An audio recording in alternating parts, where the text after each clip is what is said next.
स्वागत है आपका सुपर 60 कॉन्सेप्ट सीरीज में और नेक्स्ट कॉन्सेप्ट लेके आया हूं मैं पावर सिस्टम से, जिसका टॉपिक का नाम है transmission line parameters. One of the important concept in power system, जहां से क्वेश्चंस हर एक साल छोड़कर कभी-कभी तो कॉन्सेक्यूटिव ईयर्स में भी क्वेश्चंस पूछे गए हैं। तो ये क्या खास है ट्रांसमिशन लाइन पैरामीटर में? ऑलरेडी बहुत कुछ आप फुल कोर्स में पढ़ चुके हो, बट मैं समराइज में आपको बताता हूं। लाइन पैरामीटर में रेजिस्टेंस, इंडक्टेंस और कैपेसिटेंस आता है। मतलब अगर हमें पावर भेजना है सेंडिंग एंड से लगा के लोड साइड तक या जनरेटिंग स्टेशन से लोड साइड तक, तो ट्रांसमिशन लाइन यूज हो रही है। और ट्रांसमिशन लाइन किसी न किसी मेटल की बनी होती है, लेंथ, एरिया, क्रॉस सेक्शन, मतलब रेजिस्टेंस की प्रॉपर्टी है। उसके अंदर अगर करंट फ्लो कर रहा है, इसका मतलब मैग्नेटिक फील्ड है, और मैग्नेटिक फील्ड है इसके वहां पर इंडक्टेंस का इफेक्ट आएगा। फ्लक्स लिंकेज अगर आ चुका है, इसका मतलब इंडक्टेंस की प्रॉपर्टी आएगी। और दो कंडक्टिंग प्लेट है, दो ट्रांसमिशन लाइन के बीच में दो कंडक्टिंग प्लेट है, तो उसके बीच में इलेक्ट्रोस्टैटिक फोर्स डेवलप हो सकता है। उसकी वजह से यहां पे कैपेसिटेंस इफेक्ट भी रहता है। इस वजह से हम ये बोल सकते हैं कि ट्रांसमिशन लाइन में आरएलसी तीन पैरामीटर्स होते हैं। वैसे एक लीकेज कंडक्टेंस का भी होता है, बट वो हम नेग्लेक्टेड मान के चलते हैं। तो ये बेसिकली तीन आपके पैरामीटर्स में जो सबसे इंपॉर्टेंट होता है वो ये इंडक्टेंस होता है। सबसे ज्यादा डोमिनेटिंग कौन सा होता है? इंडक्टेंस इफेक्ट होता है। इसी वजह से आपको जो न्यूमेरिकल्स भी पूछे जाते हैं, ज्यादातर केस में इंडक्टेंस से ही पूछे जाते हैं। हालांकि कैपेसिटेंस से क्वेश्चंस बनते हैं, आपने बहुत सारी किताबों में देखोगे, बट आपके गेट एग्जामिनेशन में कैपेसिटेंस से बहुत फ्रीक्वेंट क्वेश्चन ना के बराबर है। अगर क्वेश्चन आएगा भी तो इंडक्टेंस से ही आने की संभावना है, बट कैपेसिटेंस को भी हल्के में लेके मत जाइएगा। इसको भी आप फॉर्मूले अपने फुल कोर्सेस वगैरह में कराए होंगे, उनको देख के जरूर जाना। बट अभी सीरीज में मेरा फोकस सिर्फ और सिर्फ इंडक्टेंस पे रहने वाला है। ठीक है, चलिए देखिए इंडक्टेंस का एक समरी बता देता हूं ब्रीफ में, क्योंकि बहुत बड़े-बड़े डेरिवेशंस और अलग-अलग कैटेगरी के डेरिवेशंस बनाए और ये समरी वर्जन आपको कहीं पर भी नहीं मिलेगा, ये मेरा बनाया हुआ है। ठीक है, मैंने क्या किया है, एक कंडक्टर लिया, सपोज एक कंडक्टर में इंटरनल एक्सटर्नल हम लोगों ने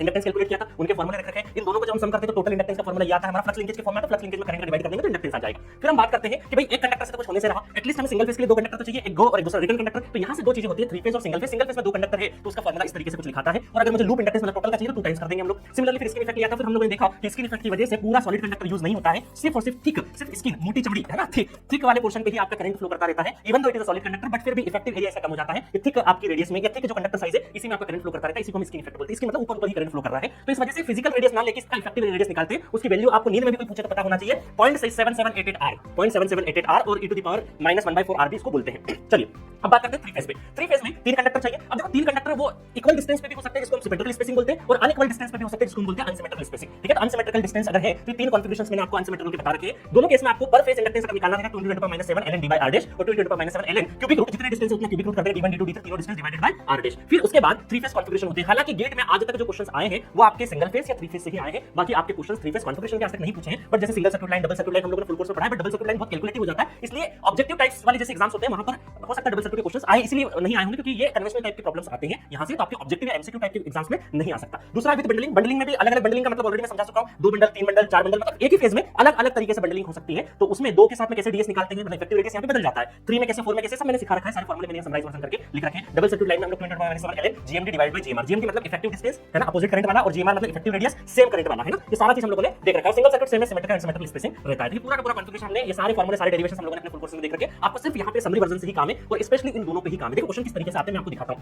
क्वेश्चंस बढ़ने से पहले आपको एक चीज और बता दूं, GMR कैलकुलेशन। कई बार जो स्टैंडर्ड कंडक्टर होते हैं, स्टैंडर्ड मतलब एक कंडक्टर हम सिंपल सॉलिड यूज नहीं करते, ऐसे बहुत सारे कंडक्टर्स यूज करते हैं, कंपोजिट कंडक्टर जिसको हम बोलते हैं स्टैंडर्ड कंडक्टर। ठीक है, उनमें आपसे पूछा जा सकता है